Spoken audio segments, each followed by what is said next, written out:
Dirty Moderates, you all know where I stand, or try to stand on the spectrum, being a proud politically homeless guy these days. But as you know, the podcast I created was created for an exchange of ideas as an antidote to hyperbolic cable news networks and stupid binaries, which have come to define our politics, I think, in a really bad way, in a bad faith way. So I always try to have a good faith conversation. We don't always have to agree. It's not what democracy is about. We're allowed to disagree. We're in an era where if you disagree with people, they're your enemy. That's a terrible way to think. We have to think about things. We got to come together where we can and disagree where we can. And I think that's the best of America. And I think we've lost so much of that, especially in the last decade or so. But my guest today, I'm really excited about because he comes to us by way of the Heritage Foundation, often bandied about in the liberal media as the great villains of our time. And that gets maligned, I think, sometimes unfairly, sometimes fairly. But my guest, I think, speaks for himself, and his fabulous new book, by the way. His name is Mike Gonzalez. He is the Ángeles T. Arredondo e Pluribus Unum Senior Fellow at the Heritage Foundation. His latest book is Next Gen Marxism, What It Is and How to Combat It. He wrote it with Catherine Cornell Gorka. But Mike, welcome to Dirty Moderate. Adam, that was very well done. You pronounced my name. You pronounced my title very, very well, better than anybody ever has. And I'm thrilled to be here. I've listened to you. Thank you. I like the style that you do your shows in. So that's the reason I'm here. Well, as we talked about before the show, all my years in Miami, learning Spanish at 8 years old onward, being active with the South American, of course, the Cuban American community, I better get my Spanish right? Yeah. If I don't, I'm a real failure. Anyway, welcome to the show. So I wanted to start first with you, Mike, because I want one of the things I also like to do is let's demystify and get out of these horrible labels we get stuck in. Tell us about yourself. Tell us who Mike Gonzalez is, how you came to be, and then subsequently how your views came to shape who you are and vice versa. Wow, that's such a hard question to answer, because we're so geared in America today to think of ourselves in just these boxes, ethnic or any kind of identity. Yeah. And I'm a multitude of things, right? Like everyone else is like you're a multitude of things. I'm a Roman Catholic. Yeah. I'm a father. I'm a husband. Right. I'm an American. I'm conservative. These things matter a great deal to me. I'm a Cuban American. I'm also, because I lived in Spain as a kid, and my grandparents were Spanish. I very much like northern Spain, where they came from, and I go there very often, and I have land there. I have inherited land there. Whereabouts? Where in Spain? In Galicia, where my grandmother was from. Nice. And my grandfather was from Asturias. That's my mother's side. Then my father's side is different. Right. But I'm a compendium of all these things. Another important thing is I'm a former journalist. Yeah. I write books, and you're a journalist in some sense. Unfortunately, once you're a journalist, there's some part of you remains a journalist. So I was a journalist for almost 20 years. Ended up with the Wall Street Journal, and then my last job was in Hong Kong, where I was editor of the editorial page there of the Asian Journal. And then I joined the Bush administration. So I'm all these things, Adam. It's difficult to depends on what day and in what element. I guess American. I'm an American. I'm a real a believer in this country. If you want one identifier, that would be it, I guess. Yeah.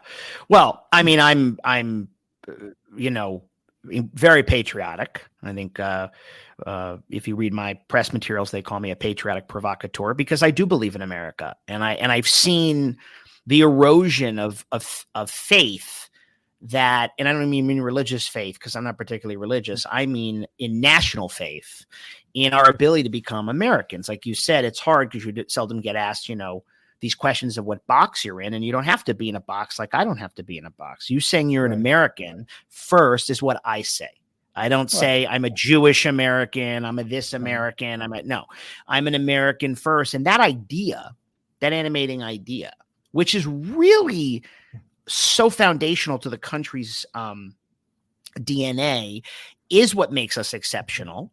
Okay. Because if you think about it, no other country in the world does it that way. You go somewhere and you go to England or you go to Turkey, you're still that ethnic group. Here, though it's been eroded, being an American has been the defining trait. That's the identity, a commitment to a country not founded on hereditary or aristocracy, a country founded on the rule of law in a republic, country founded on representative government, the oldest experiment in self-government, the world's known. But we're at an inflection point now because we're so divided. Yes. And that's a really scary place to be. I've been very open, so we'll dive right into it, about the damage I think Trump has caused to the country.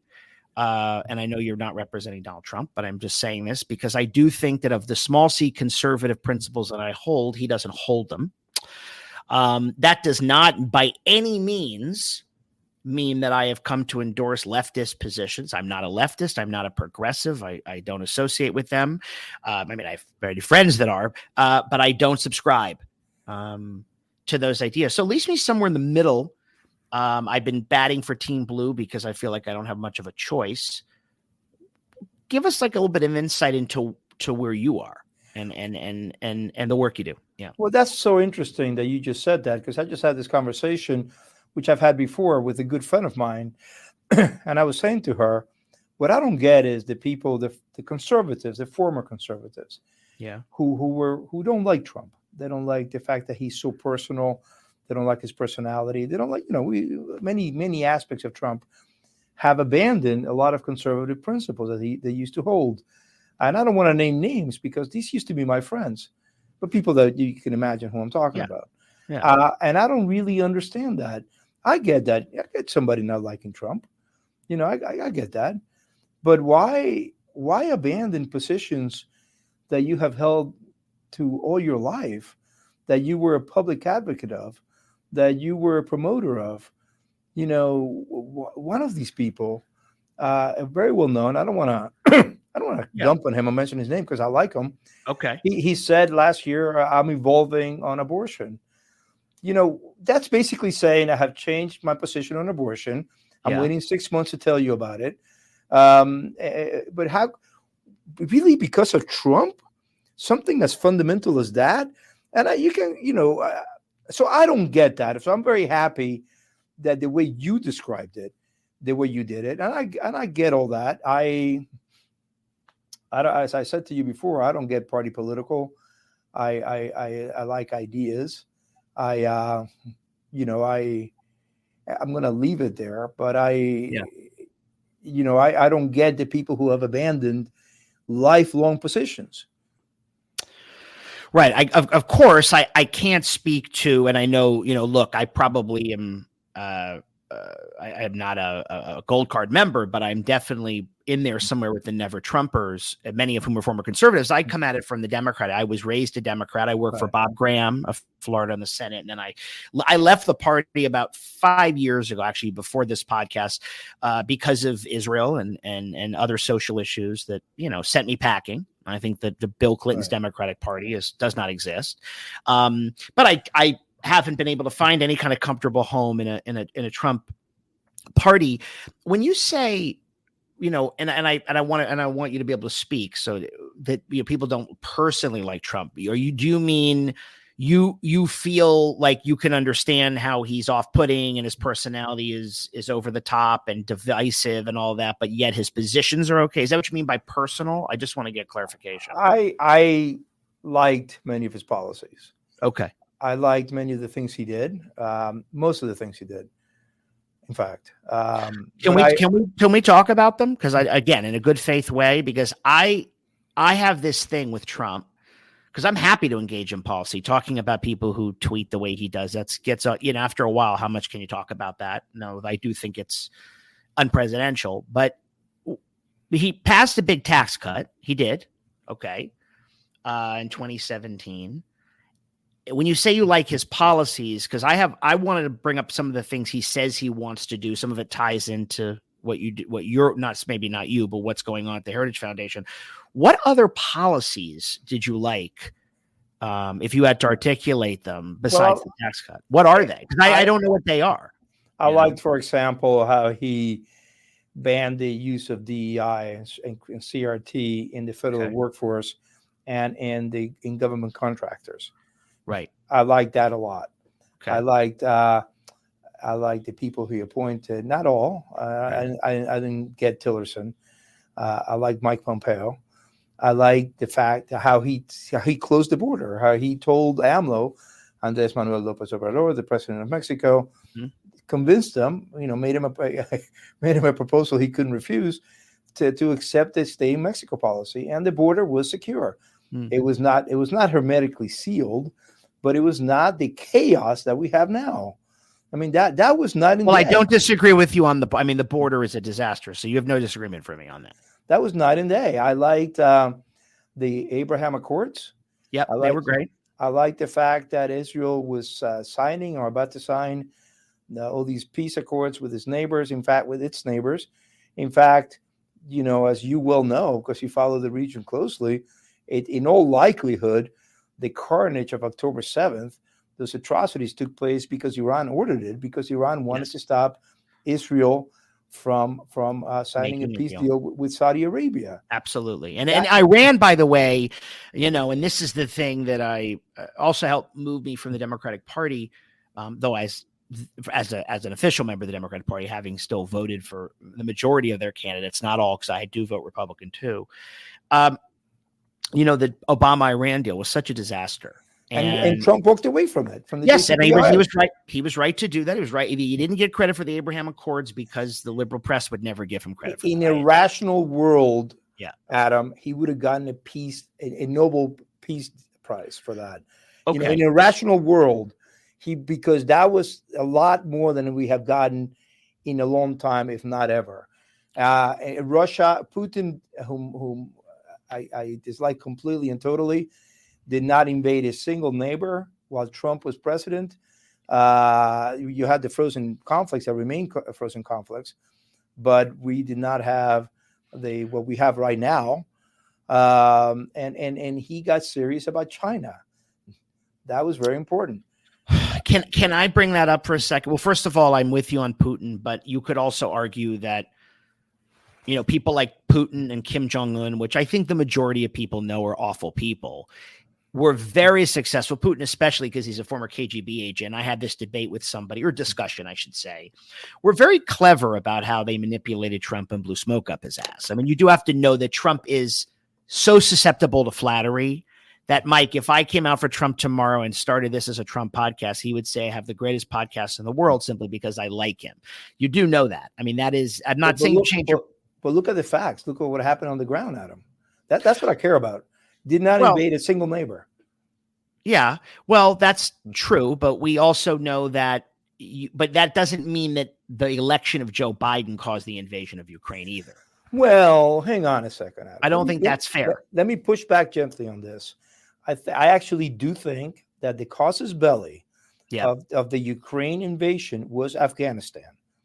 When they saw... that's interesting. Well, that was a bad exit. I agree with that. Yeah. A bad exit? Oh, my God. Yeah. No, yeah, Adam, that defied the English language. We ran out of adjectives. That was an embarrassment, a humiliation. Okay. That was not since the fall of Saigon where the image is as horrible. No, I agree.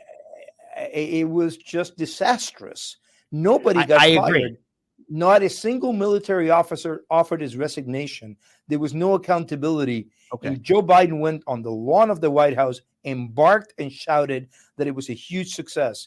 Okay. I'm sorry. That must have told every tyrant in the world that it was a fire sale. And from that, we have all the things that are happening. We have we October 7th. We have Maduro may be about to invade Guyana. We Right. had Which would be horrible. Yeah. we had tensions in the Taiwan Straits. I'm sorry. No, that was a direct, in my view, and it's impossible to demonstrate. But in my view, that was the casus belli of the Ukrainian invasion. Okay, but it's very important to know that, putting aside the way it went down, that the deal that left the Taliban in place, John Bolton is on the record of saying this, was negotiated by Trump. Okay, it is Trump's deal.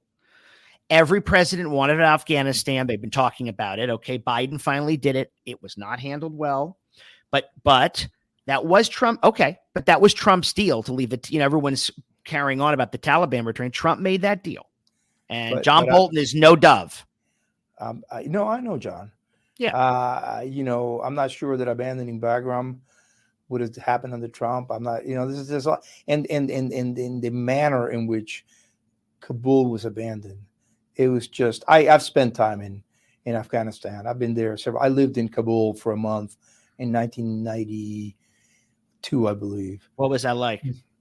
It was scary. It was scary. It was when the Mujahideen had just come in and had put Najibullah in prison at the UN compound, and President Mojadedi had just come in. It was the first Mujahideen president. But I went to Afghanistan earlier in 1989.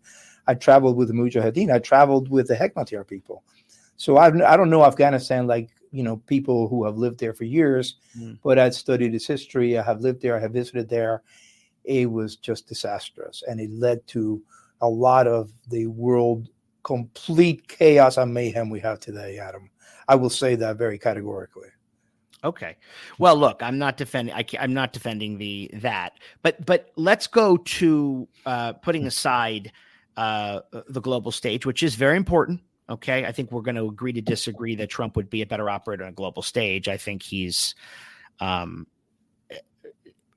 creature of himself, and I don't think that. I think that sometimes he's lucked out. Sometimes it's just been a matter of circumstance. But let me move on though to my great opposition, which I want to ask you about, because from what I know, what I've read about, and what I've read that you've written, I can't believe you'd be for this, but I want to give you an opportunity, because here's what Trump is proposing. Okay. These are the things he says.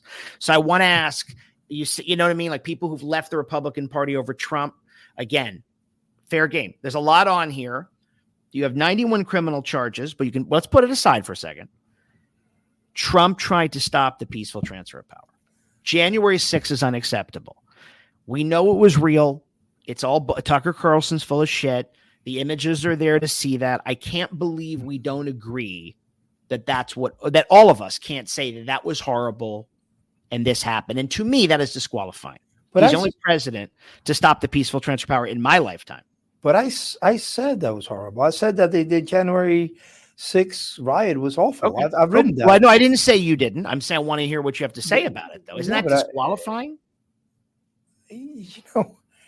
I mean, isn't that it? No, I don't think so. And I don't. This is a riot that lasted 3 hours. Yeah. These knuckleheads were awful. What took place was awful. And I would say, I'm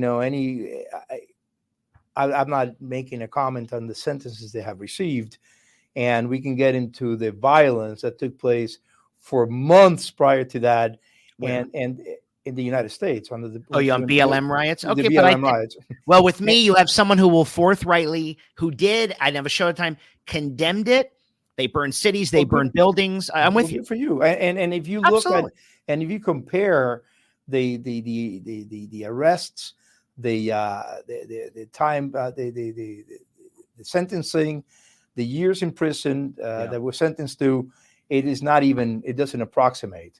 We're talking about the worst violent uprising in the United States, the costliest in terms of losses, between $1 and $2 billion, according to the Insurance Institute.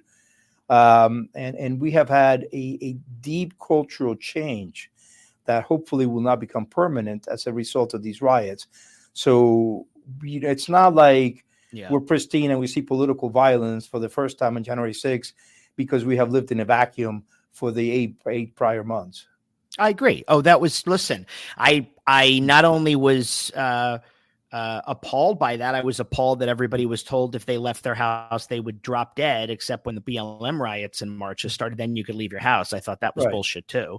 And crazy, and that everyone standing together in groups of people didn't matter. But if you left your house to, go see your grandmother or go to church, you were a traitor or something. No, but again, let's try to generate, and I think that's what I love about having you on, less heat, more light, right? Trump, though, okay, great. I'm glad you condemn. We both condemn all sorts of violence. Trump is promising to pardon the January 6th insurrectionists. He's calling them hostages. Hold on. 500 of them assaulted police officers. I mean, where I go is I sit there and watch the BLM riots and all the violence on the left and all the horrible rhetoric, the hatred of Jews and Israel that's going on now. And it appalls me, sickens me to my stomach. But then I have to come back and say, but my choice is this. I mean, you've got an authoritarian vibe going on, to say least. That doesn't mean there aren't authoritarian elements on the left. They are. And you wrote a book about them, okay, about Marxism. It's real. But doesn't the other side make you queasy? Don't you ever stop and say, not a conservative. I'm not saying abandon conservatism. But Trump isn't really a conservative, and what he represents is bad for the country. I just wonder, don't you? Because I wrestle. Adam, I'm not here to tell you how to vote, and you know that I told you I didn't want to come in and have a debate on party politics. Well, I liked the Trump years and this of what happened in the country. I think the country was headed in the right direction, and I think, if anything, he was, he could have gone further in affecting conservative policy. And if he gets reelected again, I hope he does. Oh, we don't know what's going to happen, right? We're still months away from November. A lot can happen. I do want to see conservative policy enacted. I do. I'm a conservative. I think it's good for the country. Right. Okay. It's good for Americans. Okay. Let's talk about policy, though, because we're not going to talk party politics. That's absolutely right. We did say that. I want to go into, because there's been so much, and you're at the Heritage Foundation, which put this together. There has been so much rhetoric, and I want to try to get through it. I know it's 900 pages of bureaucratic prose here, but what's known as Project 2025. It has been described as the next great authoritarian attack on the United States. No, hold on. I'm just saying the way it's been described. No, I wasn't doing that to you. Oh, okay. I say that the Heritage Foundation, I went through a number of the policy objectives. Some of them are standard conservative fare for sure. I don't have to agree with some of them, or a lot of them. It depends upon what I have questions about, and I can't quite understand, is what about this excessive concentration on the executive branch? But before we get into it, in your words, you're there and your organization's behind it. Heritage Foundation has been around a long time. It's been a very important intellectual think tank on the right. What is Project 2025, and where are we going wrong when we think that this does pose a genuine threat to democracy? First, let me correct, and this is a mischaracterization that you hear a lot. I'm not accusing you of doing it. You must have picked this up. Yeah. Actually, what we like to see is a strong legislative branch. Right now, the permanent bureaucracy, the administrative state, has sucked more power from the first article branch, the legislative branch, than it has from the executive. What Congress does right now is it passes legislation that are kind of like empty Christmas trees. Then the administrative state comes in and fills up with Christmas balls and lights and tinsel. And candy. You mean like federal agencies then sort of make law? Yeah, federal agencies legislate without legislating. They take this empty vessel, this empty skeleton, and make it muscular. That should not happen. Congress should legislate, and I think the courts are trying to correct for this in the way they're looking at Chevron deference. So I think it's a mischaracterization to say, was it with a strong executive? No, it's a strong three branches. In fact, if I'm old enough to have read the Constitution in school, there's only 3 branches in the Constitution. The 4th branch, the administrative state, doesn't really exist. Nor should it exist, for the very simple reason that we live in a democracy where government is accountable to the people, and they're unaccountable. Nobody can fire them. The voters cannot fire them. Now, what is Project 2025? And just as I have not read Marx's Capital from cover to cover, yes, I have not read Project 2025. Lucky you. From cover to cover. But I have, obviously, I've read many parts of it, and I've written parts of it, obviously. Okay. I'm one of the authors of Project 2025. Okay, so that's why you're on. You can find my byline. I wrote one of the chapters. Okay. And what it is something we have done since the age of Reagan with Mandate for Leadership, in which have filled a book with policy formulations, which is what we do. That is our business. Yes. We formulate policy. So we have done that for a new conservative leader. And by the way, I was on an earlier show in which I said this. We would love for Biden to implement these policies. I am sitting right now, Adam, in the building that produced the welfare reform bill that Bill Clinton signed into law in 1996, which he called the highlight of his 8 years in office. My colleagues in floors below me worked on that bill, worked on that policy formulation.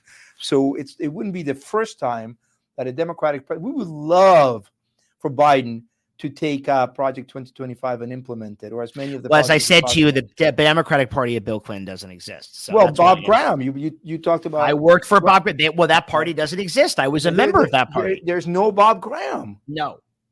And Bill Clinton not only balanced the budget with the Republican Congress, but met people in the middle and met people where they were. He spoke to everybody. If Bill Clinton did welfare reform because he spent enough time on the stump as a governor of Arkansas, and then as president, listening to people saying, hey, I'm a working class man or woman, I'm getting screwed, and all my tax dollars are going to what basically aid to families, dependent children, right? Endless money without any accountability. And he said, it's going to be workfare now, basically. And I knew that you guys were at role in that.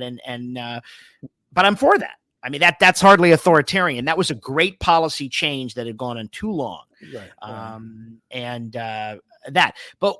But in this, and I'm again, I only have my outline of it, and I don't have 900 pages. And as I said, bless both of us for not having to endure more Karl Marx than anybody wants to read. It's a complete, utter bullshit nonsense. I was not comparing Project 2025 to Capital. No. I'm saying the two weighty tomes. There's better ways to live our life, even with the one you've co-authored. I say that respectfully.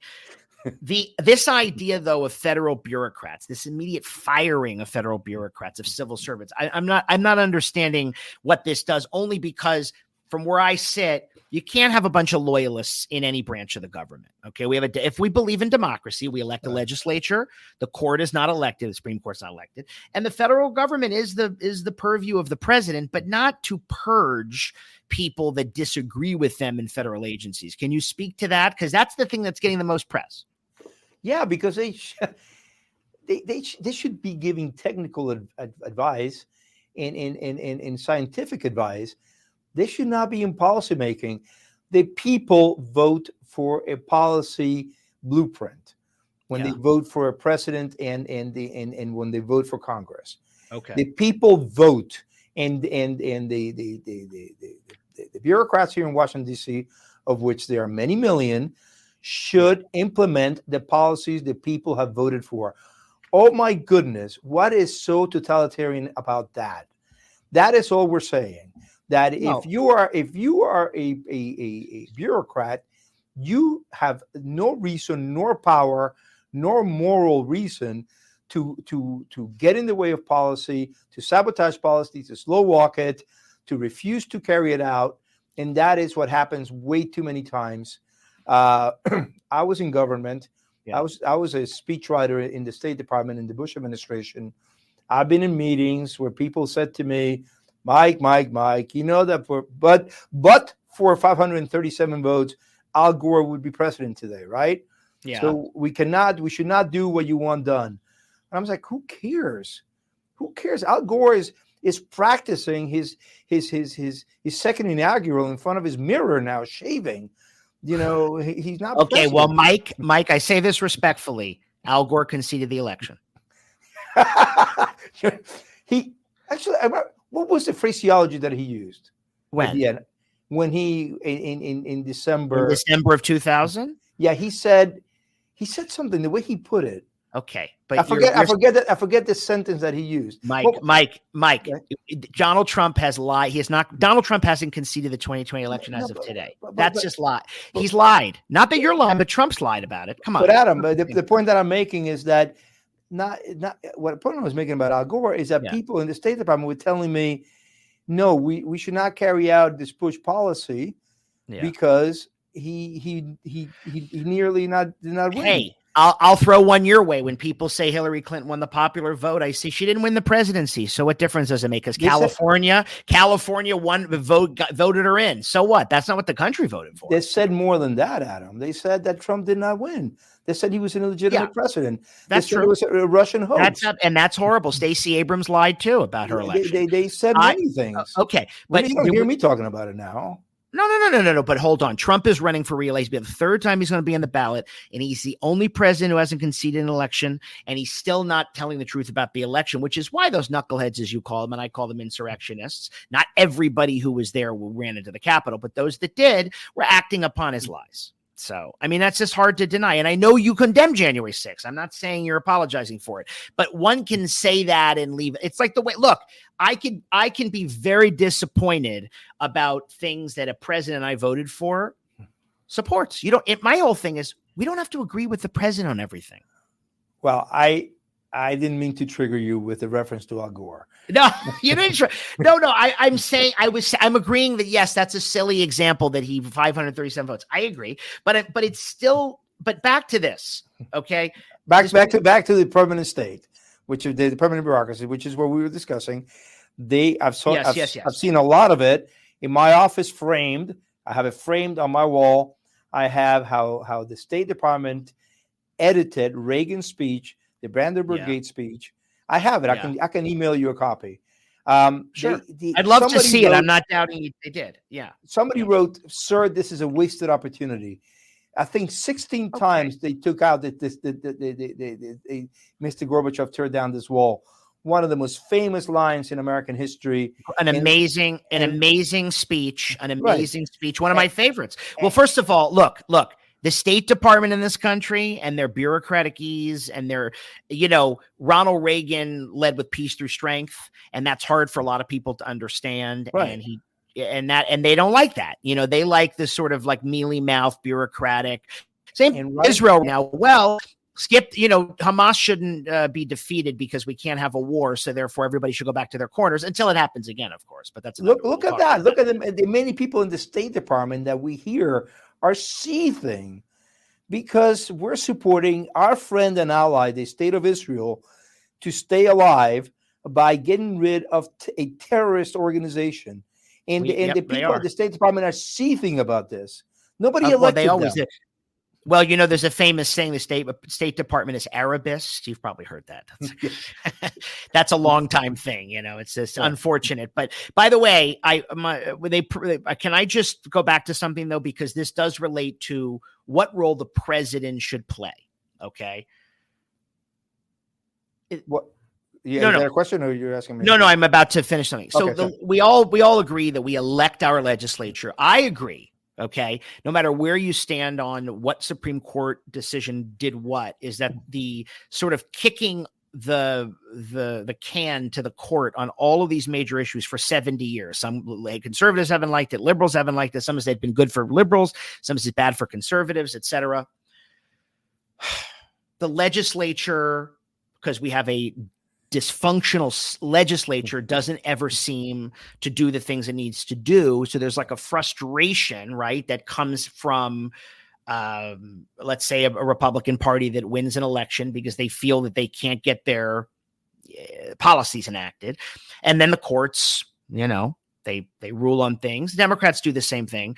But I just haven't heard about taking that approach, taking that frustration, I should say, to the executive branch and sort of oddly, being a party that's supposed to be limited in government. President, by the way, constitutionally, and you know this, has very limited power.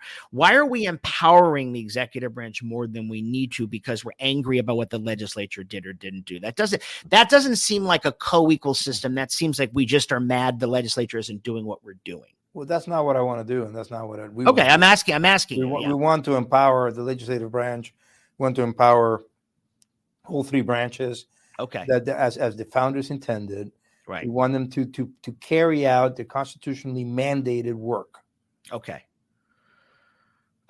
So we want Congress. We want Congress here. If let's say the two branches, setting aside the judiciary, the executive and the legislative, we want Congress to have more power than it has at the present moment to do more of the legislative work than it used to do. That it has just completely abdicated. Right. I want to talk about China as it relates, because you mentioned earlier, and I didn't respond to that specifically because it's something in the 2025 project that I'm just not understanding about China. Okay. We're going to quote, end economic engagement with China. I'm not understanding why in any world. And by the way, I'm with you on that. China's fucking awesome. Okay. But I don't understand how the next great superpower is somehow one we're not going to engage with. Am I misinterpreting this? Because that's what it says in the project. Well, I think, and I haven't read that part, but embedded in your question, I don't understand it. Yeah, embedded in your question, you just said the next superpower. Nobody says that. What do you mean? Nobody said. Nobody. Sorry, I misphrased that. Sure. Nobody had. That doesn't need to be. China does not need to be the next superpower. I'm not saying it with glee. It just looks that way. But I mean, I think I'm older than you. You are. I remember the time when the Japanese were going to eat the world. I remember the time when there were many, Japanologists who were writing, we need to submit to them, or we need to learn Japanese, or we need to have an industrial policy in this country because Japan, by golly, has an industrial policy. And then, the president of the central bank, Miano, break the bubble, and Japan fell apart after 1990. Fell apart as a rising potential adversary, economic adversary. To this point, although I was younger, I was 13. I was in New York with my parents, and we went to Tiffany's. This is relevant to what you're saying.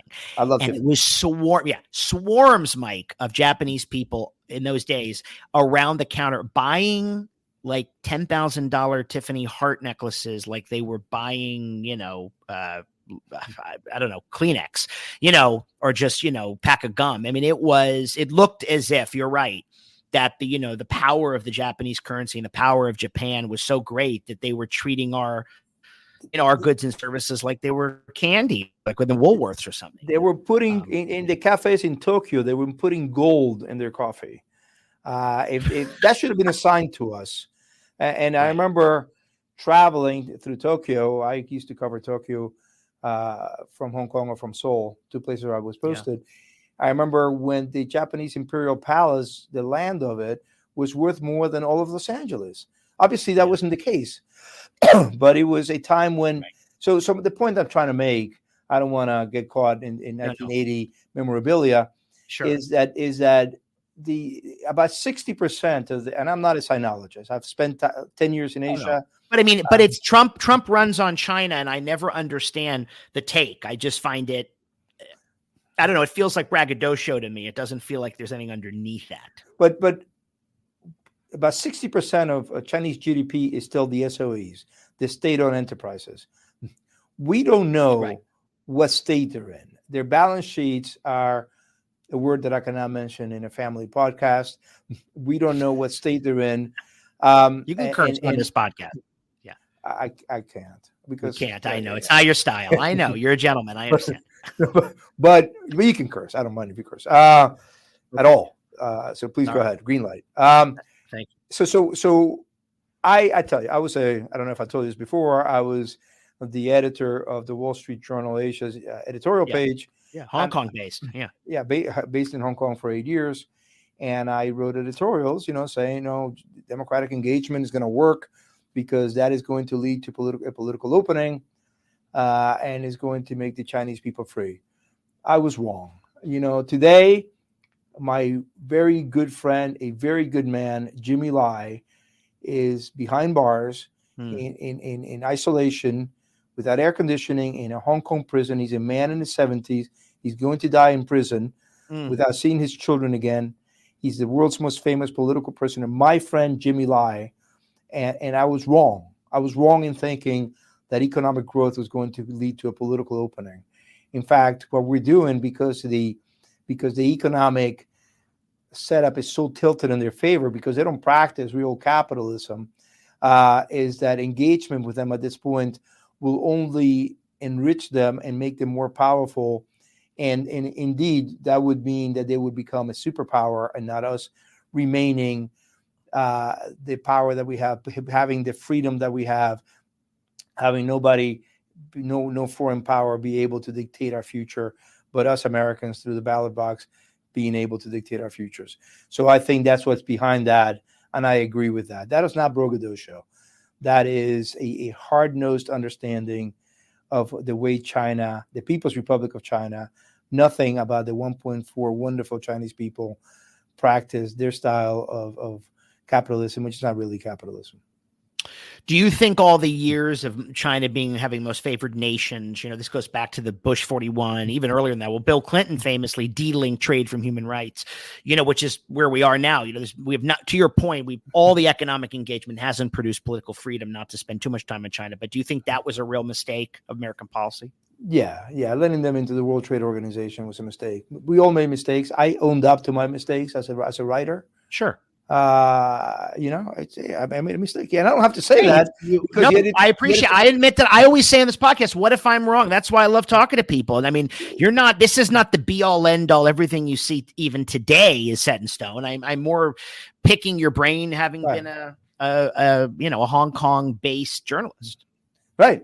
I mean, I was rereading a piece that I wrote in 1997. This one was a signed column, in which I discussed this very issue in 1997. I discussed the threats, and I still conclude that economic engagement is worth it. And I should have heeded my own warning. Yeah.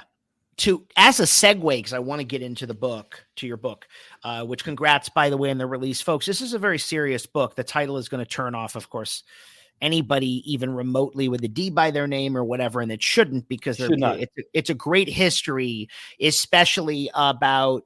And I think I think it's unfair when people say Democrats are, pro-Marx. Many of them are not. They believe in private property. Okay. Yes, I agree with you. Yes. And also, the woke are 8% of the population. What's that? The woke are 8% of the population. They're 8%, right? They're 8% of the population, and they're nurtured and aided and abetted by their lunatic professors at schools I went to, who can't get over the fact that Marx failed in 1848, let alone the failure, as you write so well, about Germany and Italy in the 20th century, and that complete nutcase Antonio Gramsci, who I was educated in. It's just such utter rubbish.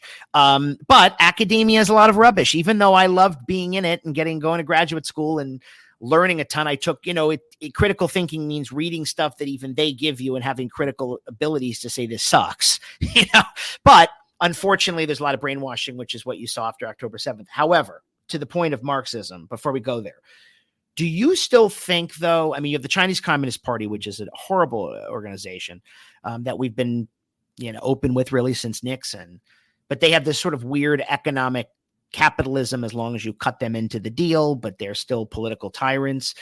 Marxism, before we get into your book, I mean, are they still essentially Marxists over there, or have they muddled it into some kind of, we're like the mafia, pay us off and we'll look the other way, yet we'll imprison you if you challenge us? I think the word I think you may is have they become corporatists, which is the economic blueprint of Mussolini, of Salazar in Portugal, of Franco in Spain, under whom I lived as a kid in Spain. You lived under Franco? Yeah. I'm that old. Yeah, I lived in Franco. I lived in Spain under Franco, and of the PRI in Mexico, the Partido Revolucionario Institucional. Which ruled Mexico for many years. They were corporatists. They believed in the existence of companies in profits, but the companies had to answer to the government, had to do what the government said. John O'Sullivan, a very funny guy who's a speechwriter for Margaret Thatcher, he covered Salazar for the London Times. He tells a story of Salazar going to a village in Portugal and saying, and in this village, you're going to have a sardine canning factory within a month. And he would get back to Lisbon and order the company to open a sardine canning factory in the town in Portugal that he had just been visiting. I don't think the CCP is corporatist. I think they're Marxist. Under Xi Jinping, they definitely, you may argue, and you could make that point, that under Hu Jintao or Xiao Zemin, there was and even under Deng Xiaoping, there was a drift toward corporatism. But I think that is ending. And this is what I read in the analysis, that I don't have that much time to read Chinese analysis. I agree with that. I think, the post-Mao years look like, well, we didn't know what they would look like, but I think Nixon did the right thing at the time. But he was dividing the Soviet Union from China too, which was a brilliant move. But I think it seemed like it was going that way, which is why I think American policy from both parties was so informed by the MFN, most favored nations view, right? That economic engagement would lead to a political liberalization, which has not happened. Had not happened. And in fact, the reverse is happening. Xi Jinping and his henchmen are introducing more and more Marxist collectivism, Marxist central planning. This is what I read. I haven't been in China in years. For a time, I wasn't allowed to go. So my visa was canceled. Right. So not the first country that does that to me, but no, I think we should take them at their word. And when I tell you, and as I started this very enjoyable podcast with you, telling you I'm a Roman Catholic, you should believe that, even though, by Roman Catholic, I mean a strong believer that Jesus Christ was a practicing Jew. All his friends was a practicing. His mother was a practicing Jew. Yes. I'm very aware of that. Yes. What you're saying because communism abhorred religion. Is that what you mean? No. What I'm saying is when they tell you. Sorry, the analogy went too far. Okay. When they tell you they're Marxists, we should take them at their word. Oh, I agree with that. Absolutely. Well, I also think that a lot of so let's talk about your book, okay? Because I think there's something to be said. I think there's a lot of nuance in your book that I love because it's scholarly, but I also think what I think happens is, and this because you're not here to hawk for a party. I respect that. Fox News and the right demonize every Democrat as the next Che Guevara, and the Democrats turn every Republican into Hitler and Goebbels. Everything I don't like is Hitler to the left, and everything on the right is everything I don't like is not just socialism, communism. Right. But what I think your book is driving at is the way in which mainstream institutions, which I have written about, and you should read some of my Substack, since October 7th, especially, has created this really toxic, specious binary of oppressor versus oppressed, lumping everybody into these oppression Olympics by virtue of the color of their skin and by identity. Of course, Jews don't count because we don't count, obviously. And therefore, there's a dividing line. So divined by an ideological kind of amorphous authority, wherever they are in academia and elsewhere, that while of course 8% of the country could be woke, right?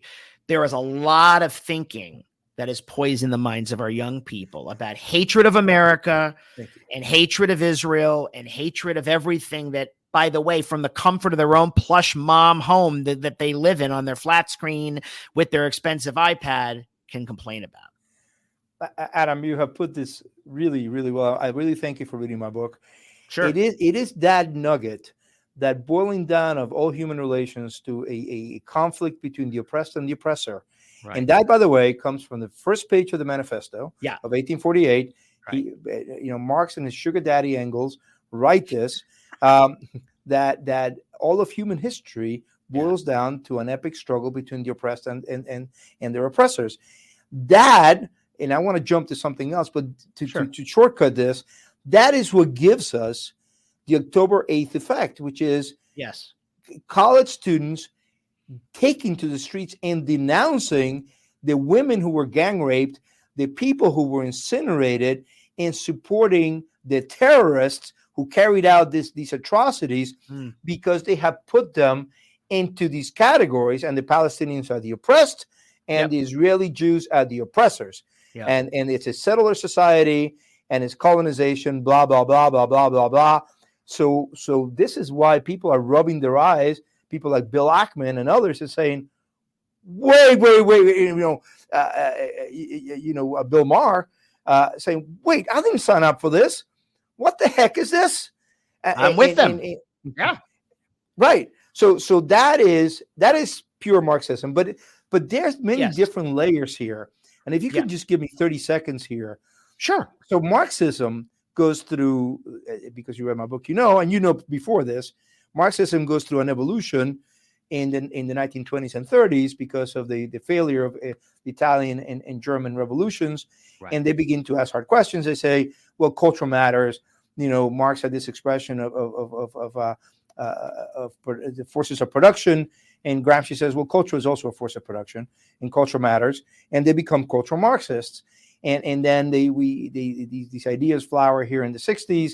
The 60s kids begin to take over the industries that make meaning, the commanding heights of the culture, and many of the gatekeepers of these institutions believe in these things, but there's a second layer in which these cultural thinkers and these intellectuals, are really not followers of Marx, but followers of Gramsci and Lukács and Marcuse and Horkheimer, and they don't really think that's Marxist. And there's a third layer of people who said, wait a second, I'm not a Marxist.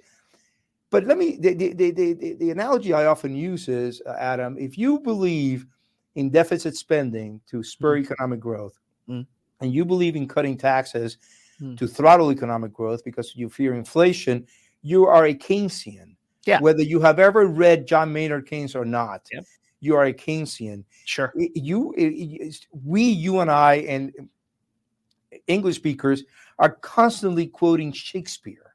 Sure. Without knowing we're quoting Shakespeare. Absolutely. Shakespeare has given us the cultural or the King James Bible. Yeah. And I'm a Catholic, I'm quoting the King James Bible. And it's given us the cultural matrix. And so a lot of the gatekeepers of the cultural institutions who think in these ways, who say, I'm not a Marxist, but are completely controlled by Marxist ideas. And in fact, it was Lord Keynes himself who said we're all ruled by the ideas of defunct philosophers, whether we know it or not, and defunct economists. It is true, especially with his beliefs. And there's the final layer, two more layers of people who were intimidated by the riots into accepting fallacies, such as the fact that we live in systems of oppression. Which riots? BLM riots? The BLM riots. Yeah. That we have systemic racism, that the organizing idea of our country is white supremacy. I'm not denying that racists exist. No. I'm just denying that the idea,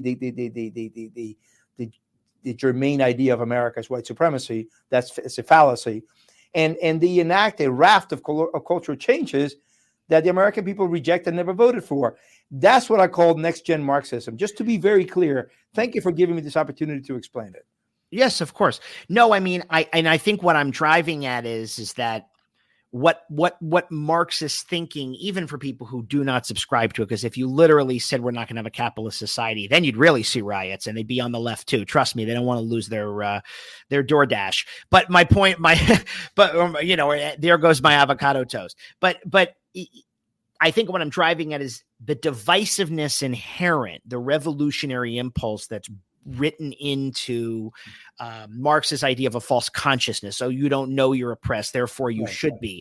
That has come down through the ages. So that which divides America against itself, because the idea of America is that, we improve as a society by virtue of what we do individually. We're not here to be collective entities, and Marxism insists that we are all, well, originally it was an economic argument, now culturally You're all here. We're here. The revolution's coming. And the revolution, by the way, isn't coming because that's not what America is about. But that's what has frustrated so many people who are progressive. Because remember, what keeps me, I say, real or sane or averse to progressive thinking is I know human nature is nasty. And I also know that you can't continually pass law after law after law to improve it and to socially engineer it. That's just not true.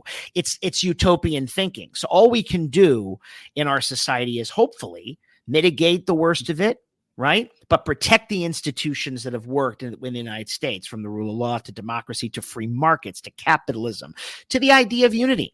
As an American, you identified you're an American. You're not a Cuban American. You are. But you're not, like I said, I'm Adam. I'm not defined by my sexuality or my religion. I'm defined by me. And I don't want anybody to say you get this because of that. No. I couldn't. Your last soliloquy of the last 3 minutes is something that I loved. The overlap in the Venn diagram is just a flat pancake. Yes. I completely, you have it completely. I can only add to that. Thank God that I came to these shores in 1974, many years before Hispanics were invented by the activists in the federal bureaucracy. Yeah. Some people did try to come along to try to tell me that I should be aggrieved against this country, that I should harbor resentment against this country because of the ill treatment I had received here. And that was all nonsense to me. Nonsense, pure nonsense. I was overjoyed to be in America. I was overjoyed about the fact that I was becoming an American. I still am. And so this idea that we have to instill grievances into the categories we create in the first place in order to carry out revolution is heinous, is anti-human, and is going to, if allowed to succeed, and that's the reason I wrote my book, because I don't want it to succeed, it would kill the chicken that laid the golden eggs. This is still, as Lincoln said, the last best hope of man. Agreed. The last best hope of earth. Yeah. And you and I agree on this. And we may disagree on some important political issues, but we agree on this. And this is important because we have to salvage America. We cannot allow them to destroy it. Well, I think to your point, too, I think the thing that also has happened, and again, this is what's so important about any political debate is there could be a set of ideas, for example, and I do subscribe to some of them that have maybe a more active role for government, maybe come out of traditional kind of FDR Truman like democratic thinking, very different from today. But what crept into university thinking and what academia and these other institutions, cultural institutions have done in social media, we haven't even mentioned that. I don't want to be negligent here, has so changed it since the advent of the iPhone, changing every riot covered, every war that's covered, every event. I mean, the reason that Hamas is winning the PR war, not the war, the PR war, is because this war is being done under a microscope by a hostile way of thinking. The way of thinking goes that terrorism, right, can't just be condemned as evil because it's resistance to a lot of people, or it's based on oppression. What ends up happening then is your morally relativistic positions lead you down the garden path to hell because you don't realize in that line of thinking what you're doing. Instead of saying, hey, no, October 7th, the sleeping giant was awakened. That's what's happening.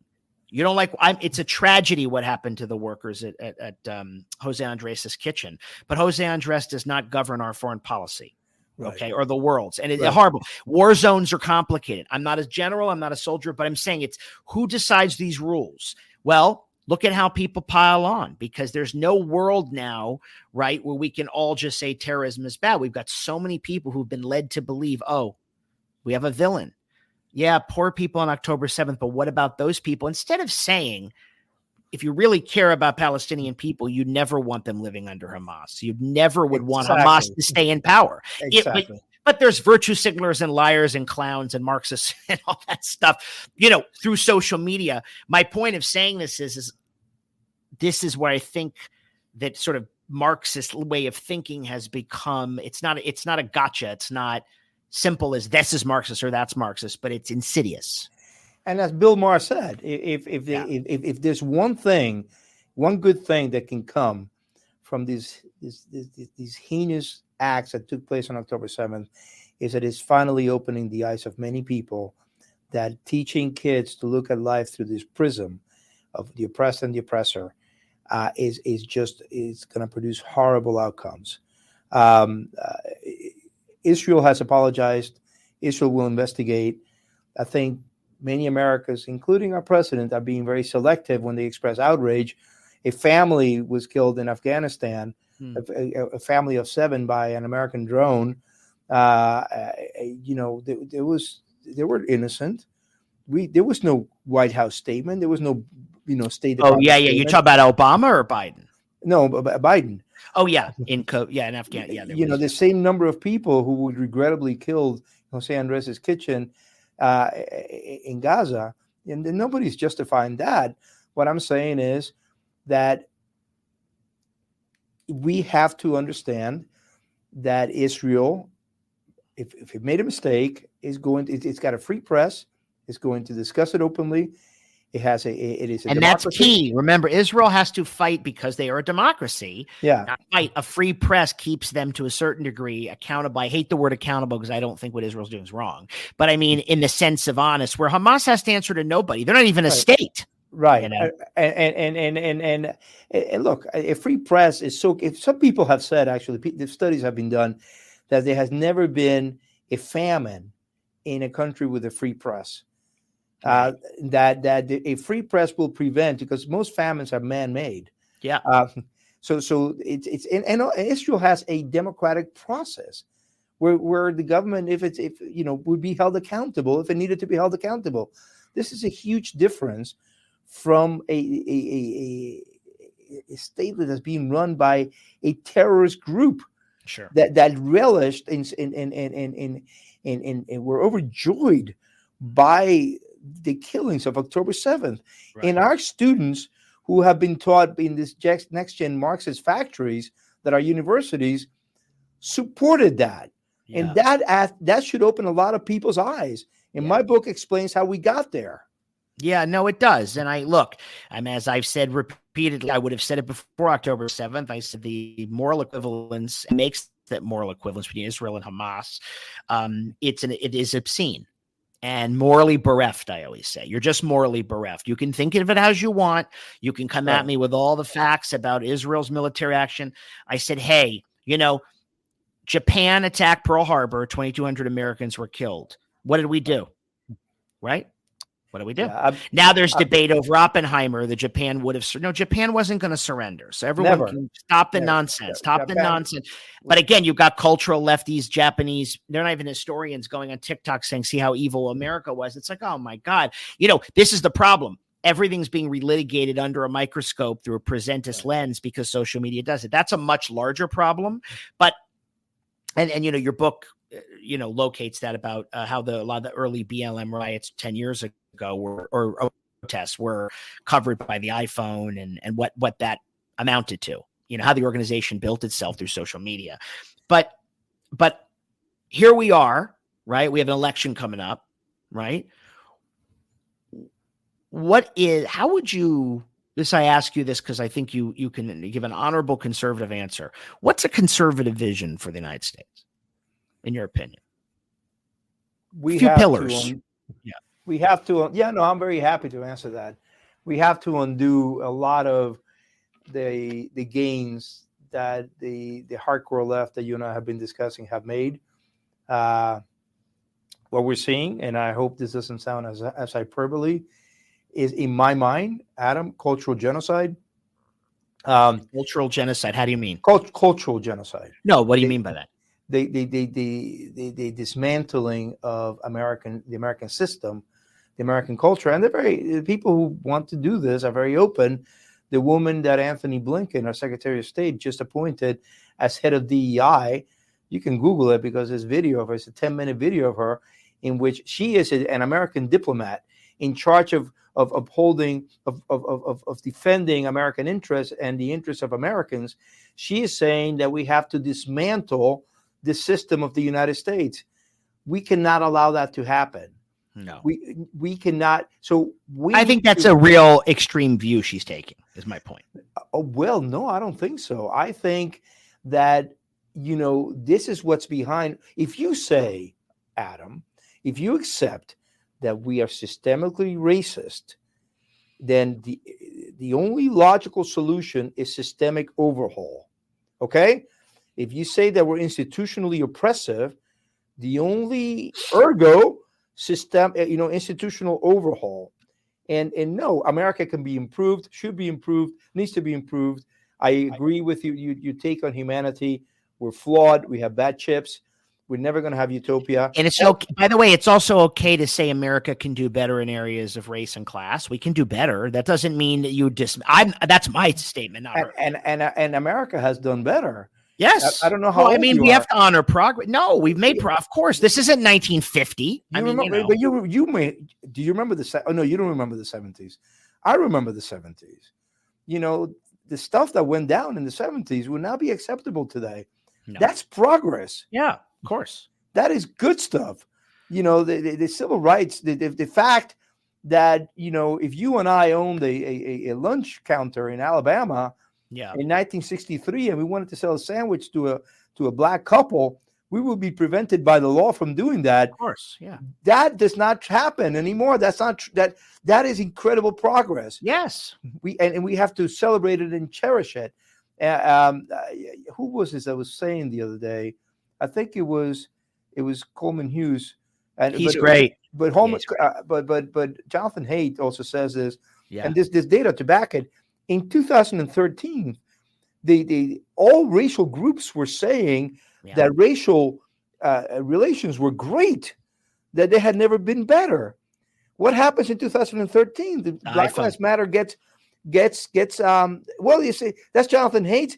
I go back to Black Lives Matter. Sure. Black Lives Matter is founded June. It really takes off in 2014, and in Ferguson, it becomes a movement. With a lot of leftists and Marxists from all over the world and country gathering, including a lot of Palestinians who invite Patrisse Cullors, one of the main founders of BLM, to go to the West Bank and make videos there. Sure. I forget where she went, but it was in the West Bank. So we were approached in 2013. All groups were reporting, relations are good, and then. Fast forward 11 years, relations are not good now, and everybody believes they're not good. I think that there's a key takeaway here as we're getting toward the end of the show, but that this is important because I think it should inform the things. And I have a lot of agreement with you. I never will vote for Donald Trump. I don't think he's a conservative. We don't have to debate it over and over. I think January 6th is I think there's so many things that are unacceptable about that. Yes, I'd vote for somebody else over that because I have two choices. I'm not going to throw away my vote. I mean, if they felt that we were a 3-party country, maybe there's some center-right party, which is probably where I'd be more comfortable, but there isn't one.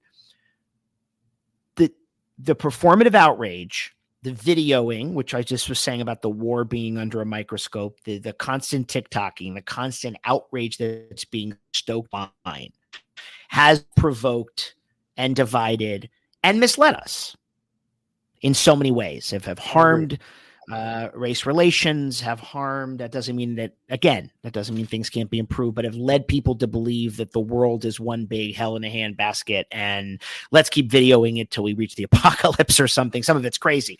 But I say this in good faith as we end.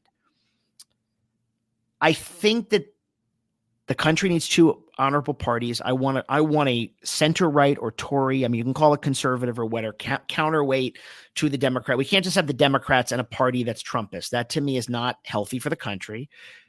But those people like you who are thinkers, who are working in Heritage and other places like that, I don't have to agree with every policy. I don't have to agree with the left either. Let's not snapshot performative outrage from clowns and lunatics and make policy based on it. Which is why my point of this is your book is so good, because you give an intellectual analysis of how this invades people's thinking. But let's just not, again, weaponize the federal government. It's an overused word, I know, or overpower the federal government to own the libs. That is not a policy. Okay. That's vengeance. And that's not what I want to do or we want to do, Adam. Okay. I'm just saying that I'm not saying you specifically, but I'm saying I get it. There's an assault on XYZ, and you could go watch TikTok tonight, Mike, and you'll never want to work again. You kill yourself. Okay. God forbid. No, it's horrible. I see the things they say about Israel and Jews, and oh my God, if it was really only about Netanyahu or the quote unquote occupation, you wouldn't see swastikas everywhere. You wouldn't see destroy America flags. You wouldn't see that. Can I give advice here to your viewers? Sure. Do not, something that I do, if I'm going through Twitter and I see a fight where people are beating up some girl, I don't watch that. That's good. Yeah. I don't watch. I just say I don't want my soul polluted by that. Yeah. Don't be a voyeur of human cruelty, especially when it's children. Just flip that away.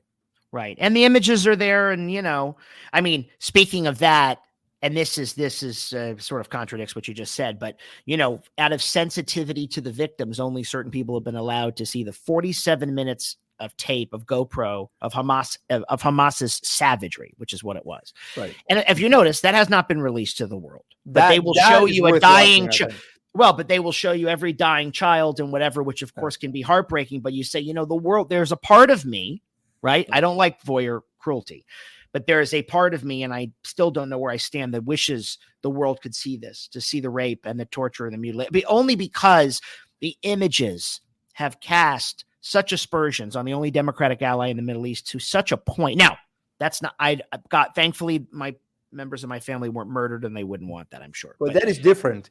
That is not a snuff film. That is not gratuitous violence. That is violence that must be watched because it happened, and because that story is not being told. And we must see the evil that was done on October 7th to better understand October 8th. And we have to be able to call evil out when we see it. Right. And that's where we've, instead of I wouldn't go that far. It's like, if you can't call that evil, then guess what? You've just lost the plot.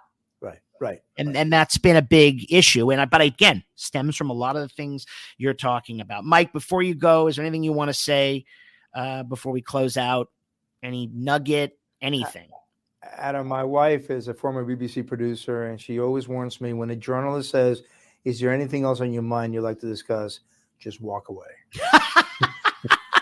All right. Now, don't walk too fast, Mike, because you were great. Folks, Mike Gonzalez joined me. His book is Next Gen Marxism. It just came out. What it is and how to combat it. He wrote it with Catherine Cornell Gorka. Definitely pick it up. I want progressives to read this. Some of you don't even realize what you believe and where it comes from. Others of you should be disavowed or disabused of it. And the rest of you should just read it. But, Mike, I really appreciate you coming on. Part of what we do here is talk to people we don't have to agree with on everything, although you and I certainly found plenty of common ground. Sure. Where can people find you on Twitter or social, or where can people? It's at Gonzalez. That's Gonzalez in Latin. Yeah. GUNDISALVUS. Just to look for Mike Gonzalez on Twitter. But find my book on Amazon. Buy it. Yep. It's selling well. Yeah. I'm sure it is. Mike, as always, thank you for a healthy exchange of ideas. May the conservative future be Trump free. Adam, I'm not going to agree with that, but I enjoyed the hour that we spent enormously. Me too. All right. Don't walk away. Come back. All right, folks. Thank you as always. Thanks, Mike. Stay dirty, stay moderate, and stay safe.